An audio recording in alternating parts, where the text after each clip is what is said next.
Hello everyone. I am Mudajed. I am IRS of 2018 batch. Before getting into IRS, I was twice selected in Indian Police Service on basis of CSE 14 and CSE 15 exam. So as you can see on your screen, in this session, we'll be discussing the 2023 CSAT paper. I'll be discussing 15 questions of quant of 2023 paper, and in the next part of the video, that is session 2 and 3, we'll be taking forward the questions. So uh, for your reference, the questions have been picked from set A of 2023 paper. So if anybody wants to have ready reference of questions, you can take out set A. So this was the first question of quant of set A. On the first look of it, you will think that this is question of PNC, but it is not, because it is a very simple, easy question. It is not even maths, it is pure English. So what it says is that Raj has 10 pairs of red, 9 pairs of white, and 8 pairs of black shoes in a box. If he randomly picks shoes one by one without replacement from the box to get a red pair of shoes, what is the maximum number of attempts he has to make? तो 10 pair जब आपको बोला है red का, तो 10 pair का मतलब क्या हो गया कि रेड के आपके पास 20 शूज है। जब 9 पेयर व्हाइट का बोला है तो उसका मतलब हो गया 9 into 2, मतलब व्हाइट के आपके पास 18 शूज है। एक बार में आप एक शू निकालोगे, दो तो नहीं निकालोगे, इसमें लिखा है pick shoes one by one. तो मैक्सिमम नंबर ऑफ अटेम्प्ट्स कितने होंगे कि एक रेड पेयर आ जाए। अब यहाँ पे it is very important to note that you have to take out a pair and not one red shoe, you need to red shoes.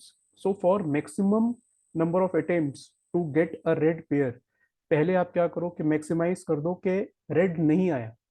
मैंने जो पहला शू निकाला वो व्हाइट आया, मैंने जो दूसरा निकाला वो व्हाइट आया, मैंने फिर 18 शूज ऐसे निकाल लिए जो व्हाइट आए, फिर मैंने 8 into 2 दैट इज 16 शूज मैंने और निकाल दिए जो ब्लैक आए। तो टोटल मेरे अटेम्प्ट यहाँ पर हो गए 18 + 16 दैट इज 34 शूज, तो मेरे हो गए नॉन रेड शूज। अब you have to take out red shoes क्योंकि अब रेड ही बचा है। तो इमेजिन करिए कि आपने 10 पेयर ऑफ रेड शूज हैं यहाँ पे, तो 10 शूज निकाल लिए जो कि सब लेफ्ट पैर के हैं। तो अभी भी आपका पेयर कंप्लीट नहीं हुआ। तो 34 शूज तो पहले निकल गए थे, 10 आपके और निकल गए, मतलब 44। ऑप्शन में 44 है कंफ्यूज करने के लिए, यही कि अभी पेयर नहीं निकला है, अभी सिर्फ एक रेड शू निकला है। तो रेड का पेयर कंप्लीट करने के लिए +1 और हो जाएगा, 44 + 1 that is 45 is the number of attempts that you have to make to pick two shoes of red colour. ठीक है, सिंपल क्वेश्चन है। पहली नजर में लगेगा कि पीएनसी का है, आप घबरा जाओगे, हो सकता है क्वेश्चन छोड़ दो। तो क्वेश्चन को ध्यान से पढ़ने की ज्यादा जरूरत है। दूसरा क्वेश्चन था, in how many ways can a batsman score exactly 25 runs by scoring single run, fours and sixes only, irrespective of the sequence of the scoring shots। तो जो लोग क्रिकेट के फैन हैं, अगर कोई मुझे ट्विटर पे फॉलो करता है तो you will be knowing that I am cricket freak. तो वो क्वेश्चन देख के खुश होंगे कि चलो अब यूपीएससी क्रिकेट से भी प्रीलिम्स में क्वेश्चन पूछने लगा है। तो एनीवेज, अगर इसको इक्वेशन फॉर्म में लिखना है कि मैं ये बोलूं कि मैंने एक्स सिंगल भागे, मैंने वाई डबल वाई मैंने 4 लिए हैं और जेड सिक्सेस हैं। तो इक्वेशन में क्या होगा, 25 टोटल रन आपको मारने हैं। तो x + 4y + 6z is equal to 25। अब सिंपलेस्ट तरीका इस क्वेश्चन को करने का क्या है कि नंबर ऑफ सिक्सेस को कंट्रोल करो, तो ये आपका automatically you will be able to find out the pairs. तो अब मैं बोलता हूँ कि मान लीजिए एक भी सिक्स नहीं लगा, तो मेरा ये कंपोनेंट 0 हो जाएगा। तो मेरे जितने भी रन हैं वो या तो सिंगल्स में आए हैं या फोर्स में आए हैं इस क्वेश्चन में से। तो x + 4y मेरा हो जाएगा 25। अब क्या पॉसिबल हो सकता है कि या तो एक 4 लगा हो, या दो 4 लगे हो, या 3 लगे हो, 4 लगे हो, 5 लगे हो, या 6। 6 फोर्स द 24। तो 7 फोर्स नहीं हो सकता। तो 4 की आपके पास number of boundaries hit in fours कि आपके पास 6 पॉसिबल वैल्यूज हो सकती है। अब बारी बारी इस इक्वेशन में वो वैल्यूज डालो। तो मान लीजिए, अच्छा एक वैल्यू आपकी जीरो भी हो गई कि एक भी चौका नहीं लगा, तो अगर एक भी फोर नहीं लगा है तो x25 आ जाएगा, जो आपकी ये वैल्यू थी। अगर एक फोर लगा है तो सिंगल्स हो जाएंगे आपके 21 एंड सो ऑन। तो आप देखोगे ऐसे 7 पॉसिबल वैल्यूज है। अब बाकी पार्ट ऑफ क्वेश्चन में समझाने का ऐसा कुछ नहीं है, आपने यही एक्सरसाइज को रिपीट करना है कि अब अगली बार ले लीजिए कि एक सिक्स लगा है, तो x+4y आपका हो गया 19। अब फिर से y की वैल्यूज ले लीजिए कि y की वैल्यू या तो जीरो होगी या वन होगी या टू या थ्री या फोर। फाइव यहाँ नहीं हो सकती क्योंकि 4 × 5 20 हो जाएगा, तो आप नंबर ऑफ रिक्वायर्ड रन से आगे चले जाओगे। तो 5 वैल्यूज जो हैं, अब आपके जो 5 वैल्यूज y के आई हैं वो यहाँ पे पुट करिए, x की वेरियस वैल्यूज आ जाएंगी। सिमिलरली आप जब टोटल एक्सरसाइज ये कर लोगे एंड में, तो ये टोटल आएगा 19। अब इकलौता ट्रिकी पार्ट इस क्वेश्चन का क्या है कि ये टाइम कंज्यूमिंग हो सकता है। अगर आपके पास इससे बढ़िया कोई मेथड है तो प्लीज कमेंट सेक्शन में बताइए, तो मेरे को यही बेस्ट मेथड इसका मिला है। नेक्स्ट क्वेश्चन, ये सिमिलर क्वेश्चन मैंने सीएपीएफ के एक एग्जाम में भी देखा है, ईयर मुझे याद नहीं है। जनरली ये देखा गया पिछले लास्ट 3-4 ईयर्स में कि यूपीएससी सीएपीएफ से क्वेश्चंस उठा के एज इट इज दे रहा है। तो ऐसा एक क्वेश्चन एनवेलप्स पे, लेटर्स पे मैंने सीएपीएफ के एग्जाम में देखा है। तो this is a hint to you कि आप सीएपीएफ के क्वेश्चंस भी प्रैक्टिस कर सकते हैं सीएससी को प्रिपेयर करने के लिए। ठीक है, अब ये क्वेश्चन क्या कह रहा है कि there are 4 letters and 4 envelopes and exactly one letter is to be put in one envelope with correct address। ठीक है, 4 लेटर हैं, 4 envelope हैं, एक envelope में एक लेटर आना है। If the letters are randomly inserted into the envelopes, then consider the following statement: is it possible that exactly one letter goes into an incorrect envelope? मान लीजिए एनवेलप आपके थे A, B, C and D, और letters आपके पास है X, Y, Z and से Z, X, Y, Z and Z1। ठीक है, तो ए लेटर के लिए एक्स, ए एनवेलप के लिए एक्स लेटर फिक्स है। अब मान लीजिए मैंने एक्स नहीं, यहाँ पे गलती से गलत लेटर डाल दिया वाई, तो कोई ना कोई और एनवेलप में तो मेरा गलत लेटर जाएगा। एक्स तो कहीं ना कहीं जाना ही है, एक्स मान लो इसमें चला गया तो ये गलत हो गया। तो it is not possible to have exact that only one letter goes into an incorrect envelope। तो आपका स्टेटमेंट वन तो आपका फॉल्स हो गया, ये इजी था। अब सेकंड स्टेटमेंट, जिनको अगर पीएनसी नहीं आता है तो उनके लिए थोड़ा टफ हो सकता है। पिछले सालों तक हम बोलते थे कि पीएनसी को स्किप कर दो, 2018 तक 19 तक हम बोलते थे, लेकिन 20, 21, 22, 23 में देखा गया है कि पीएनसी से कम क्वेश्चंस बढ़ते जा रहे हैं, तो पीएनसी को आप स्किप अप नहीं कर सकते। तो अब ये क्या करें, there are only 6 ways in which 2 letters can go to into the correct envelopes। तो अब मेरे पास एनवेलप्स टोटल कितने हैं, मेरे पास है 4, मेरे पास लेटर्स हैं 4, और मुझे 2 लेटर्स को डालना है। तो उसका सिलेक्ट करने का तरीका क्या होगा, 4C2 के 4C2 वेज हैं 2 लेटर्स को करेक्ट एनवेलप्स में जाने के लिए। जिनको अगर ये समझ में नहीं आया है इजी तरीके से, तो आपको पीएनसी के कंसेप्ट को ब्रश अप करना पड़ेगा, क्योंकि ये सबसे सिंपल क्वेश्चन हो सकता है पीएनसी का जो आप स्क्रीन पे देख रहे हो। बाकी क्वेश्चंस अगर देखोगे जो 2023 में भी आए हैं पीएनसी के, वो काफी एप्लीकेशन बेस्ड है। इसमें डायरेक्ट आपको सिलेक्शन लगाना है बस।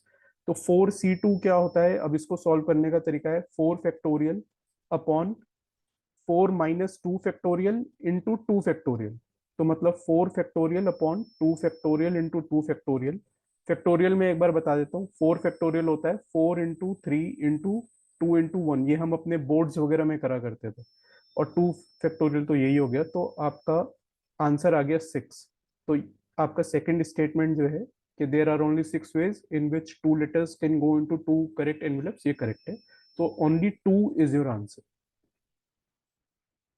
ठीक है, नेक्स्ट, ऐसा क्वेश्चन 2022 में भी आया है, उससे पहले भी आया है। स्टिल ये रिलेटिवली आसान है, जो 2022 वगैरह में आया था उससे आसान है ये, कि इस प्रोडक्ट को जब हम डिवाइड करेंगे 100 से तो रिमाइंडर क्या होगा। ये क्वेश्चंस बहुत कॉमन हो गए हैं, रिमाइंडर बेस्ड क्वेश्चन के। हम अगर किसी ने सी सैट जो हमने सीरीज से शुरू करी है जिसमें पहला और दूसरा सेशन था, तो उसमें भी रिमाइंडर्स पे ही डिस्कशन हुआ था कि X to the power Y when divided by Z, तो रिमाइंडर क्या होगा। तो ये भी वैसे ही क्वेश्चन मान सकते हो आप। अब इसमें इजी क्यों है कि ये देखते ही यहाँ पे पता चल रहा है, यहाँ पे एक 5 यहाँ पर है, एक 5 यहाँ है, ठीक है। और 96 को हम क्या लिख सकते हैं, 4 × 24 इज इक्वल टू 96। अब मेरे पास प्रोडक्ट में क्या आ गया, 5 × 5 × 4, 5 × 5 × 4 क्या होता है, 100। तो जब मैं इसको 100 से डिवाइड करूंगा तो मतलब मेरे पास ये रिमाइंडर इसका जीरो आएगा, क्योंकि मेरे पास एंड में 2 जीरोज होंगे इसमें, इस प्रोडक्ट में जो आंसर आएगा प्रोडक्ट का उसमें 2 जीरोज होंगे मेरे पास। जब उसको आप 100 से डिवाइड करोगे तो इट इज ऑब्वियस कि रिमाइंडर आपका जीरो आएगा। तो बजाय कि इसमें ट्रिक यही थी कि पूरा क्वेश्चन सॉल्व करने की आपको जरूरत नहीं है कि पूरा इसका आइडेंटिफाई करो, इसको ब्रेक करके आपने देखा कि ये बिना सॉल्व करे ही आंसर इसका आ सकता है। ठीक है, ये थोड़ा ट्रिकी है क्वेश्चन, ये शायद हमने सीरीज 1 या 2 में से एक मिलता जुलता क्वेश्चन इसका डिस्कस करा था। अब ये क्या कह रहा है कि इसका, इस नंबर का जब आप एक्सपैंड करोगे इसका यूनिट डिजिट क्या होगा। तो सिंपल सा इसका तरीका क्या है कि यूनिट डिजिट तो इस नंबर के सिर्फ यूनिट डिजिट पे डिपेंड करेगा, बाकी 5724 का कोई यहाँ पे काम ही नहीं है इस पूरे क्वेश्चन में। तो पहली बात तो ये, आपको बस ये सॉल्व करना है अब, ठीक है। अब 9 × 7 × 5 × 3 होता है आपका 945। तो इनको सॉल्व करने के लिए तरीका क्या होता है कि आप इसका यूनिट डिजिट पैटर्न निकालेंगे कि 2 टू द पावर 1 क्या होता है, 2, 2 टू द पावर 2 क्या होता है, 4, ऐसे ही 8, फिर 16, देन 32।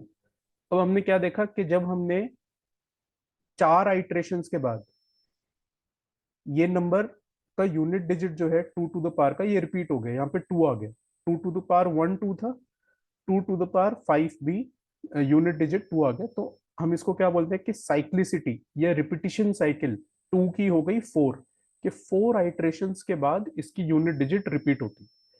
अब जब आपने ये साइक्लिसिटी निकाल ली, तो जो एक्सपोनेंट दिया होता है उसको साइक्लिसिटी से डिवाइड करते हैं।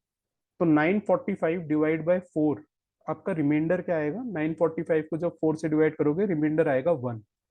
तो 2 टू द पावर ऑफ 945 की यूनिट डिजिट वही होगी जो 2 टू द पावर 1 की है। तो 2 टू द पावर 1 का यूनिट डिजिट 2 है, सो आपका आंसर 2 हो जाएगा। मैं एक बार रिपीट कर देता हूँ कि आपका जो भी नंबर दिया हो, अगर आपको यूनिट डिजिट निकालना है तो वो सिर्फ और सिर्फ यूनिट डिजिट पे डिपेंड होगा, बाकी क्वेश्चन को भूल जाओ। अब 2 टू द पावर आपका 945 निकालना था, तो 2 की आपने पहले रिपीटिशन साइकिल निकाली कि यूनिट डिजिट 2 की कब रिपीट होती है, कितने आइट्रेशंस के बाद। तो 2 टू द पावर 1 2 था, 2 to the power 2 4, 2 to the power 3, then 2 to the power 4, then 2 to the power 5। आपने देखा कि 4 आइट्रेशंस के बाद यूनिट डिजिट इसकी रिपीट हो रही है। तो जो आपकी रिपीटिशन साइकिल आई, जो आपका एक्सपोनेंट है उसको आप रिपीटिशन साइकिल से डिवाइड करेंगे, इसका जो रिमाइंडर आया वही आपका पावर में आ जाएगा कि 2 to the power 945 is equal to 2 to the power 1 unit digit जो होगा। ठीक है, नेक्स्ट क्वेश्चन थोड़ा ट्रिकी है, मतलब फर्स्ट टाइम आप अगर देखोगे, आपने ऐसे क्वेश्चंस को प्रिपेयर नहीं करा है, तो थोड़ा टफ हो सकता है इस क्वेश्चन को हैंडल करना। एक बार ऐसा क्वेश्चन सॉल्व कर लोगे तो फिर माइंडसेट थोड़ा बन जाएगा कि हाँ ये कैसे सॉल्व करना है, देखने में टफ नहीं लगेगा, फिर घबराओगे नहीं। अब ये क्या कह रहा है कि दो 3 डिजिट नंबर्स है, ABC एंड DEF, ये नॉन जीरो नंबर है। तो मतलब नंबर क्या हो गए आपके, 1 2 3 4 5 6 7 8 या 9, यही 9 नंबर में ये आपके 2 डिजिट नंबर्स हो सकते हैं। ये डिस्टिंक्ट है, मतलब कि कोई नंबर आप रिपीट नहीं हो रहा है। एक बार जो नंबर आ गया, जैसे 1 2 3 आ गया ABC, और 4 5 6 हो गया DEF, यहाँ पे 1 नहीं आ सकता क्योंकि 1 यहाँ पे आपका पहले आ गया। तो ये तो बेसिक हो गया इस क्वेश्चन का कि 9 नंबर्स हैं, जीरो नहीं है, और ये रिपीटेटिव नहीं है नंबर्स। अब इनका सम इन्होंने बोला है कि इट इज इक्वल टू 1111। तो वैल्यू ऑफ A+B+C+D+E+F क्या होगी। ठीक है, अब थोड़ा आपको इसमें ध्यान देने की बात क्या है कि ये नॉन ये सिंगल डिजिट नंबर्स हैं, तो जब यहाँ पे यूनिट डिजिट पे 1 आ रहा है, जीरो तो है नहीं, तो 0 + 1 तो कॉम्बिनेशन पॉसिबल ही नहीं है। तो कॉम्बिनेशन क्या हो सकता है कि यूनिट डिजिट में अगर आप दो डिजिट्स जोड़ो के 1 आए, मतलब के 11 हुआ होगा। 21 भी नहीं हो सकता है। 9 है एक डिजिट और एक 8, मैक्सिमम सम क्या आ सकता है 17। तो ये ऐसी दो डिजिट्स हैं जिनको ऐड करके 11 आया है। तो अब ये दो डिजिट्स आप एज्यूम कर लो कि 2 है एक डिजिट और एक डिजिट है 9, इन दोनों को ऐड करके आपका सम आ गया 11। तो 1 यहाँ आ गया, 1 कैरी फॉरवर्ड हो गया। अब यहाँ पे दोबारा से आपको ये 1 तो कैरी फॉरवर्ड हो गया, तो अब दो डिजिट्स ऐसी लेनी है जिनका सम ऐड करके आएगा 10। तो वो आप ले सकते हो 3 और 7 के। 3 और 7 को जब मैं ऐड करूंगा तो मेरा सम आएगा 10। एक कैरी फॉरवर्ड था तो यहाँ पे 1 आ गया, और 1 अब कैरी फॉरवर्ड यहाँ पे चला गया। अब मुझे दोबारा ऐसी दो डिजिट्स देखनी है जिनको ऐड करके सम मेरा 10 आ जाएगा। तो A+D, अगर मैं यहाँ पे 3 और 7 मेरा हो चुका है, 2 और 9 मेरा हो गया। अब 5 और 5 तो हो नहीं सकता क्योंकि वो डिजिट्स रिपीट होनी नहीं है। तो मेरे पास सिर्फ दो नंबर बचते हैं, 4 और 6 के। 4 और 6 को ऐड करके 10 आ गया। तो ये नंबर्स हो गए 432 एंड 679। अब आप बोलोगे मैंने एज्यूम क्यों करा 2 और 9? आप कोई और डिजिट्स ले लो, आपको दो नंबर मिल जाएंगे वो, लेकिन आपका आंसर एग्जैक्ट जो एंड में सम आना है वो यही आएगा, क्योंकि डिजिट्स रिपीट नहीं होनी है। जैसे मैंने B+E 10 में 3 और 7 लिया, अगर मैं B+E में 4 और 6 ले लेता तो मैं अगली बार A+D में 3 और 7 लेता। तो बात एंड में वही बैठनी है। आप नंबर्स चाहे यहाँ पे कोई भी ले लो, उसका टोटल, ये क्वेश्चन ही फ्रेम ऐसे हुआ है कि उसका सम 31 ही है। ठीक है, अब ये भी डिजिट्स पे ही क्वेश्चन है। ये भी थोड़ा ट्रिकी है, अगर पहले ऐसा क्वेश्चन नहीं देखा है तो ये सॉल्व करना काफी टफ हो सकता है एग्जाम में, क्योंकि टाइम आपको 2 से ढाई मिनट में क्वेश्चन सॉल्व करना है तो बहुत टफ हो जाता है। अब ये क्या कह रहा है, डी है जो कि एक 3 डिजिट नंबर है, such that the ratio of the number of the sum of its digits is minimum. ठीक है, तो 3 डिजिट नंबर को आप कैसे लिखते हो, 10x + 10y + z divide by x + y + z is the least possible number. अब इस क्वेश्चन को सॉल्व करने का सिर्फ एक ही तरीका है कि आप हिट एंड ट्राई करो। आप पहला 3 डिजिट नंबर लो जो कि 100 है। 100 की सम ऑफ डिजिट्स क्या होता है, 1 + 0 + 0 दैट इज 1, तो रेशियो आ गया आपका 100। सिमिलरली 101 देखोगे तो रेशियो आएगा ये, 109 देखोगे रेशियो आएगा ये, एंड सो ऑन। जब आप करते रहोगे तो 199 का रेशियो आएगा आपका इतना। सिमिलरली आप कुछ नंबर सिलेक्ट कर लो 200 से 299 की रेंज के, आप देखोगे कि रेशियो जो है वो इंक्रीज हो रहा है। पहले रेशियो 10.47 जो आया था उससे बढ़ रहा है रेशियो। सिमिलरली 300 से 399 करोगे एक्सरसाइज, रेशियो बढ़ रहा है।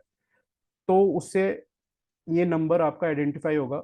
मुझे इस क्वेश्चन का शॉर्टकट टू बी ऑनेस्ट नहीं आता है, और अगर मैं ये एग्जाम दे रहा होता 23 का तो ये क्वेश्चन जनरली मैंने स्किप करा होता। क्वालिफाइंग एग्जाम है, आपको सारे क्वेश्चन करने की जरूरत नहीं है।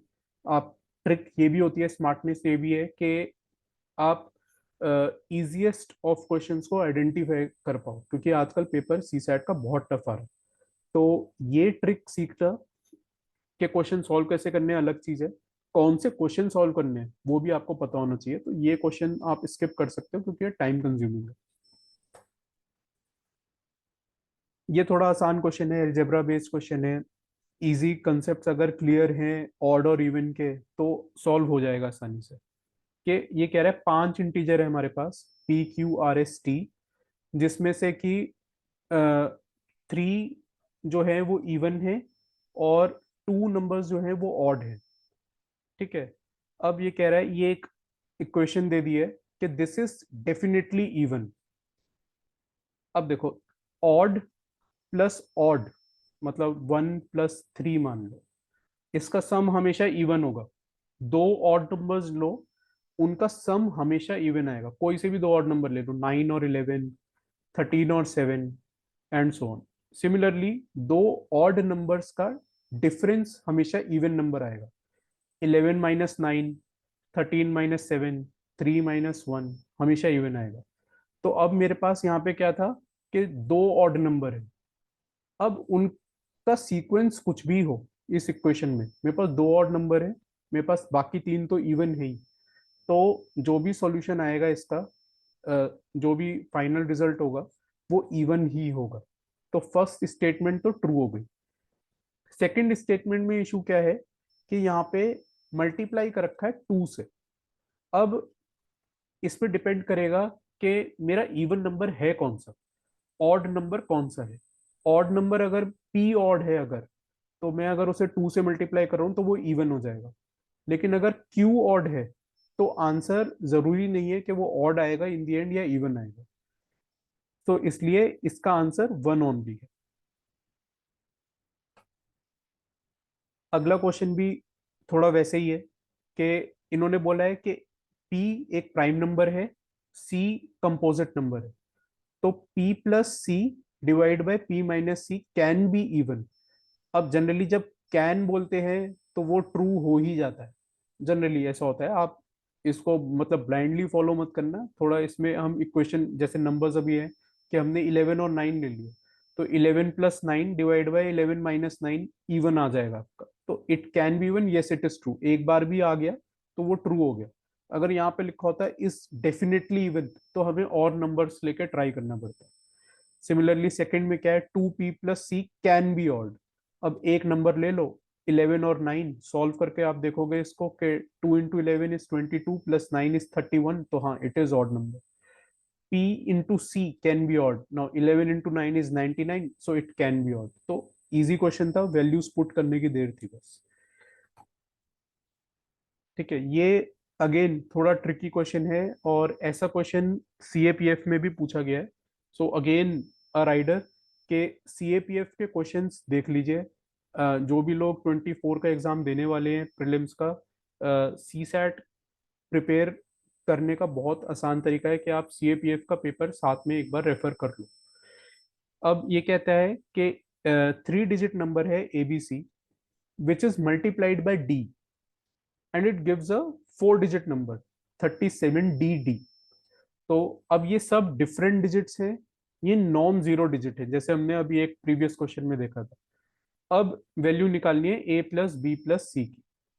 तो फोर डिजिट नंबर को आप कैसे लिख सकते हो कि 37dd को मैं कैसे लिख सकता हूँ कि it is sum of 3700 plus 10d, ये 10 डिजिट में आ रहा है डी, एंड डी जो कि यूनिट डिजिट में आ रहा है, मतलब कि 3700 प्लस 11d।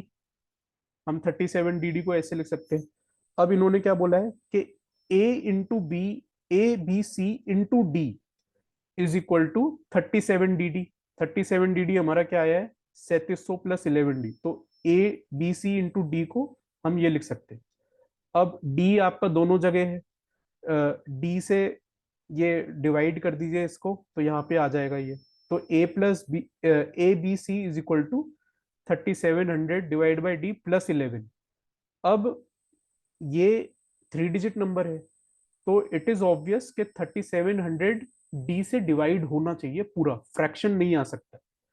तो अब 3700 डी से कब डिवाइड होगा, जब डी की वैल्यू या तो वन हो या टू या थ्री, 1 2 4 या 5। डिविजिबिलिटी टेस्ट आपको पता होने चाहिए कि थ्री से वो नंबर डिवाइड होता है जिसका सम ऑफ डिजिट्स आए, 8 से भी सम ऑफ डिजिट्स का डिविजिबिलिटी होता है, 6 से वो होते हैं जो 2 और 3 दोनों से डिवाइड हो रहे हैं। तो उससे क्लियर हो जाएगा कि अगर ये 3703 से डिवाइड नहीं हो रहा है तो 6 से भी डिवाइड नहीं होगा एंड सो ऑन। अब बारी बारी ये वैल्यूज हमें डालनी है इस इक्वेशन में कि अगर डी की वैल्यू वन है तो एबीसी क्या हो जाएगा, 3700 डिवाइड बाई 1 प्लस 11, मतलब कि 373711। बट क्वेश्चन में क्या दिया होता है कि ABC is a three digit number, यहाँ पे तो फोर डिजिट आ गई तो वन आपने रिजेक्ट कर दिया। सिमिलरली टू डालिए डी की वैल्यू, 3700 डिवाइड बाई टू क्या आया है आपका, 3700 डिवाइड बाई टू आ जाएगा आपका 1850 आ जाएगा। ठीक है, तो 1850 प्लस 11 आ गया आपका 1861। अगेन ये फोर डिजिट नंबर हो गया तो टू भी आपने रिजेक्ट कर दिया। अब आप डालो डी की वैल्यू फोर। जब डी की वैल्यू फोर डालोगे 3700 डिवाइड बाय फोर, ये आता है आपका 3600 से पूरा डिवाइड होता है तो वो आ गया 925 आएगा। ये 3700 डिवाइड बाई 4 प्लस 11 आ गया आपका 936। अब इसमें इशू क्या है? अच्छा, इशू इसमें 4 डालने पे क्या हुआ है, वैल्यू आ गई एबीसी की 936 और डी की वैल्यू आ गई आपकी 4। कोई डिजिट आपकी रिपीट नहीं हुई है। तो आपके जो क्वेश्चन में जो कंडीशंस गिवन थी कि non zero digits and different digits, वो सेटिस्फाई हो गया इसमें। तो आंसर आपका 4 ही आएगा। लेकिन इसका आप 5 भी वैल्यू ट्राई कर सकते हो कि डी की वैल्यू अगर 5 डालिए 3700 डिवाइड बाई 5 प्लस 11 तो आंसर आएगा 751। अब इसमें इशू क्या हुआ कि यहाँ पे ये भी 5 हो गया और डी की वैल्यू भी 5, तो डिस्टिंक्ट डिजिट्स नहीं है। तो ये आप रिजेक्ट करोगे कि 5 इसका पॉसिबल नंबर नहीं हो सकता। तो d is equal to 4 and A B C is equal to 936। अब इनका आपने ए बी और सी का सम निकालना है जो कि 18 है, तो आंसर आपका 18 होगा। थोड़ा टफ क्वेश्चन है, समझने में देर लग सकती है, टाइम कंज्यूमिंग है। तो वही जो मैंने अब एक दो क्वेश्चन पहले बोला था कि ट्रिक सिर्फ ये नहीं है कि क्वेश्चन सॉल्व करना आना चाहिए, ट्रिक ये भी है कि कौन से क्वेश्चंस को छेड़ना ही नहीं है। तो अगर मैं एग्जाम दे रहा होता, मुझे आइडिया नहीं होता कि कैसे सॉल्व होगा, मैं छोड़ देता। अब आपको थोड़ा आइडिया है। ये इट इज गिवन कि ये क्वेश्चन रिपीट नहीं होगा, इसका भी थोड़ा टफर वर्जन आ सकता है। तो आपको उसके लिए थोड़ा प्रिपेयर्ड होना होगा, आपके कंसेप्ट थोड़े क्लियर होने चाहिए। अगला है क्वेश्चन के 6 डिजिट नंबर है XYZ और ये पूछा है ये किससे डिवाइड होता है इन सब में से। वही बात है, आज ये 6 डिजिट नंबर है, कल ये 9 डिजिट नंबर हो सकता है। तो इसका कंसेप्ट समझ लीजिए और उसको प्रैक्टिस सेट जो भी किसी भी इंस्टीट्यूट का फॉलो करते हैं उसमें ट्राई करो कि ऐसा क्वेश्चन आपको मिल जाए ताकि आप उसको सॉल्व कर सको। अब इसका सॉल्यूशन क्या है कि एक्स वाई जेड को आप क्या लिख सकते हो, X Y Z into 1000 plus X Y Z. अब एक्स वाई जेड कॉमन हो गया, ब्रैकेट में आ गया 1001। अब 1001 किससे डिवाइड हो रहा है? अब क्वेश्चन में आपको क्या दिया है, 7 दिया है, 11 दिया है, 13 दिया है। तो एक बार डिवाइड करके देख लो कि 1001 क्या 7 से डिवाइड हो रहा है, या 1001 क्या 11 से डिवाइड हो रहा है, क्या 13 से हो रहा है। जब आप इसको फैक्टराइज करोगे तो 1001 can be written as 7 into 11 into 13। तो उससे क्लियर हो गया कि ये नंबर जो है X Y Z it will be divisible by all three, 7 11 and 13। तो आपका आंसर डी हो जाए। अब ये क्वेश्चन ऑफ कोर्स दोबारा नहीं आएगा, क्वेश्चन आपका अगली बार 6 डिजिट की जगह 9 डिजिट्स हो सकता है, तो आप वैसे क्वेश्चन के लिए प्रिपेयर्ड रहे। ठीक है, ये क्यूब्स पे क्वेश्चन है। क्यूब्स पे भी क्वेश्चन बहुत कॉमन है सीएपीएफ में, और वैसे ही क्वेश्चन अब इंक्रीजिंगली सीसैट में आ रहे हैं। अगेन अ हिंट के सीएपीएफ का पेपर सॉल्व करके देखो, साथ में सीडीएस एनटीए इन सब के क्वेश्चंस देखो। अगर आपकी मैथ्स वीक है, अगर आप नहीं हो उस बैकग्राउंड से, तो आपको एफर्ट करना पड़ेगा। क्योंकि पिछले साल ऐसा हुआ था कि कॉम्प्रिहेंशन आसान था, हर साल ऐसा नहीं होगा। हो सकता है इस बार कॉम्प्रिहेंशन भी इतना टफ हो कि आप क्वालिफाइंग सिर्फ कॉम्प्रिहेंशन के बेसिस पे ना कर पाओ। तो मैथ्स के अगर आपको पता है कि क्यूब्स रिलेटेड क्वेश्चन आ रहे हैं, कि इंटरनल क्यूब्स के कंसेप्ट पे क्वेश्चन आ रहा है, तो it is better to prepare. अब इन्होंने क्या बोला है कि आपके पास 125 क्यूब्स हैं जिनको आपने अरेंज करके क्यूबिकल ब्लॉक बनाया है। कि जैसे ये एक क्यूब हो गया, ये दो हो गए, तीन, चार, ऐसे 125 क्यूब हैं जिनको अरेंज कर करके मैंने एक क्यूबिकल ब्लॉक बनाया है। तो अब मैंने इसको क्यूब में ही अगर कन्वर्ट करा है, जिसकी 3 साइड होती है क्यूब की, तो इट इज ऑब्वियस कि इसका जो एक साइड होगी वो 5 की होगी। कि 5 इंटू 5 इंटू 5 125 है, तो लेंथ ब्रेथ और हाइट इस क्यूब की 5 हो जाएगा। अब इंटरनल क्यूब्स का सिंपल सा फॉर्मूला है, ये उन क्वेश्चंस में भी काम आता है जिसमें पूछा जाता है कि कितने फेस है क्यूब के जो कलर्ड नहीं होंगे। तो उसमें भी यही फॉर्मूला लगता है कि जो इंटरनल क्यूब्स पूछे हैं वो होता है n-2 का क्यूब, जहाँ पे n है साइड ऑफ क्यूब। अब यहाँ पे 5 था, तो 5 - 2 का क्यूब दैट इज 3 का क्यूब दैट इज 27। तो 27 इसके इंटरनल क्यूब्स होंगे, या फिर वो क्यूब्स जो कि दूसरी क्यूब से सराउंडेड होंगे। या इस क्वेश्चन को ऐसे फ्रेम किया जा सकता था कि ये पेंटेड हैं फेस और इनको स्प्लाइस करा है, तो ऐसे कितने क्यूब्स हैं जिस पे कोई पेंट नहीं है, कोई कलर जिनका कोई फेस पेंट नहीं है, तो उसका आंसर भी 27 आएगा क्योंकि वो इंटरनल क्यूब है। ठीक है, ये भी डिजिट बेस्ड क्वेश्चन है। अब इसी डिस्कशन से आपको पता चल गया होगा कि यूपीएससी कितना फैन हो गया डिजिट्स बेस्ड क्वेश्चन का। तो अगर आप डिजिट्स में कंफर्टेबल नहीं हो तो it is better to work on them, क्योंकि ऐसे क्वेश्चंस आने ही हैं। अब ये कह रहा है how many distinct 8 digit numbers can be formed by rearranging the digits of number this such that odd digits occupy the odd position and even digits occupy the even position। अब मेरे पास इसमें 4 ऑड नंबर है, 1 1 3 3, और 4 even number है, 2 2 4 4। ये कह रहा है कि ऑड नंबर जो है मेरे ऑड डिजिट्स लेंगे, जो इवन नंबर जो है वो इवन डिजिट्स लेंगे। तो कॉम्बिनेशन का क्वेश्चन है ये। अब इसमें आपके पास सिलेक्ट करने के लिए कितनी डिजिट्स हैं, 4। ठीक है, लेकिन यहाँ पे 4 नहीं आएगा, यहाँ पे 2 आएगा क्योंकि 2 डिजिट्स आपकी रिपीट हो रही हैं। अब यहाँ पे अगर वन 1 1 की जगह अगर ये डिस्टिंक्ट डिजिट्स होती तो आपका आंसर बदल जाता है इस क्वेश्चन में। अब मुझे ऑड पोजीशन में मुझे ऑड डिजिट चाहिए, तो उसको सिलेक्ट करने का तरीका क्या हो गया कि टोटल प्लेसेस तो 4 हो गई, और नंबर सिलेक्ट करने के लिए कितने, या तो मैं 1 सिलेक्ट करूंगा या 3 सिलेक्ट करूंगा, तो 4C2। सिमिलरली इवन डिजिट्स के लिए मेरे पास क्या है कि मेरे पास इवन नंबर कितने हैं, यहाँ पे 4 है सिलेक्ट करने के लिए, लेकिन वो या तो 2 है या 4 है, तो यहाँ पे ये हो गया 4C2। तो आंसर इस क्वेश्चन का होगा आपका 4C2 into 4C2, that is 4 factorial upon 2 factorial into 2 factorial, that is 6। 6 into 6 आपका आंसर होगा, दैट इज 36। तो पीएनसी बेस्ड क्वेश्चन है, और साथ में इन्होंने मिक्स करा है डिजिट्स को। तो जो मैंने शुरू में बोला था लेटर और एनवेलप वाले क्वेश्चन में कि ये तो आसान क्वेश्चन है पीएनसी का, अगर आपको बेसिक्स क्लियर हैं तो वो क्वेश्चन इजीली हो जाएगा।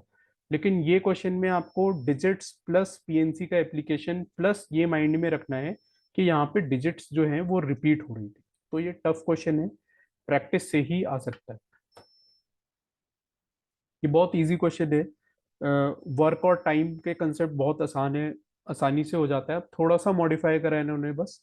ये बोल रहे हैं कि ए जो है 8 दिन में करता है कोई काम, बी 16 डेज में, और सी 12 डेज में इंडिपेंडेंटली। अब पहले दिन मंडे को ए ने काम करा है, फिर बी ने करा ट्यूसडे को, सी ने करा है वेंसडे को, फिर वो साइकिल रिपीट होती है कि थर्सडे फ्राइडे सैटरडे को ए बी सी दोबारा काम करते हैं। अब ये पूछ रहे हैं कितने दिन में काम कंप्लीट हो। तो ए का 1 डे वर्क हो गया 1/8, बी का हो गया 1/16, सी का हो गया 1/12। अब हम इसमें क्या करेंगे, इन तीनों का एक साथ क्या काम हो गया, कि मतलब 3 दिन जो काम हुआ ए बी और सी ने, तो एक साइकिल में कितना काम हो गया, तो उसका आंसर आएगा आपका 13/48। अब क्वेश्चन में क्या दिया है कि work gets finished on the 10th day. आपको ये आइडेंटिफाई करना है कि क्या 10वें दिन खत्म हो जाएगा। इसके लिए क्या करो, 9 दिन में देख लो पहले कि 9 दिन में कितना काम हुआ है। एक दिन में होता है 13/48, तो 9, और ये 3 दिन में हुआ है, सॉरी 3 दिन में 13/48, तो 9 डेज में हो गया आपका इतना।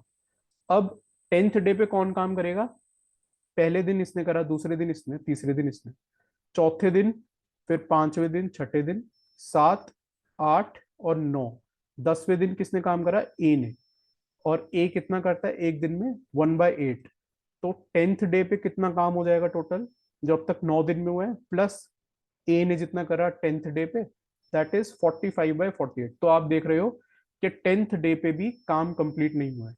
अब 11th डे पे कितना होता है, 1/16, तो 45/48 प्लस 1/16। जब आप ये करोगे तो आपको पता चलेगा ये 1 से ज्यादा आ रहा है आंसर। तो बेसिकली मतलब क्या है कि work is not getting finished on 10th day, तो ये फॉल्स हो गया। Work is basically getting done on the 11th day. First day क्या था, फर्स्ट डे था मंडे, तो 11th डे आपका हो गया थर्सडे। तो work will be finished on Thursday, तो करेक्ट है। work is not finished in 10 days, it is getting finished in 11 days. तो वन ओनली आपका आंसर होगा. ठीक है, अब ये कोडिंग डिकोडिंग के सेक्शन का क्वेश्चन है. ये आइडेंटिफाई करने में ही थोड़ा टाइम लग जाएगा, क्योंकि पिछले साल भी शायद एक ऐसा क्वेश्चन आया था, dot plus 7 dot plus 237 dot is equal to something, ऐसा रिलेटेड एक क्वेश्चन था. अब उसका सॉल्व करने का तरीका क्या था कि आप डॉट की वैल्यू को एक्स ले लेते हैं फॉर फैमिलियरिटी. लेकिन अब इसमें इतना कुछ करने की जरूरत नहीं है. अगर थोड़ा सा पैटर्न आप एनालाइज कर पाते हो तो आप देखोगे 7 + 9 + 10 क्या होता है, 26. और 2 + 6 क्या होता है, 8. तो जो सम ऑफ डिजिट्स बेसिकली आ रहा है पूरा, वो ये पैटर्न है कि 9 + 11 हो गया 19, 19 + 30 हो गया 49, और 4 + 9 हो गया आपका एक सेकेंड, 9 + 11 आपका 20, 20 + 30 हो गया आपका 50, 5 और 0 हो गया आपका 5, 11 + 17 हो गया 28, 28 + 21 हो गया आपका 49, 4 और 9 हो गया आपका 30. सिमिलरली 23 + 4 हो गया 27, 27 और 15 हो गया आपका 42, 4 और 2 हो गया आपका 6, तो 6 आंसर है. ठीक है, so these were the 15 questions, first 15 questions of 2023 paper set A that I have discussed in this video. And if the response is good, then if you want, if you all want, then I'll be discussing the next part of the question paper, that is the remaining questions of quant as well as the comprehension. So try these questions, go through this small video. I have tried to keep it as crisp as possible, as short as possible, because there is no point wasting your time. So go through again through this video, and I hope you will be able to have that confidence in you that you will be able to secure the qualifying marks in CSAT. Thank you.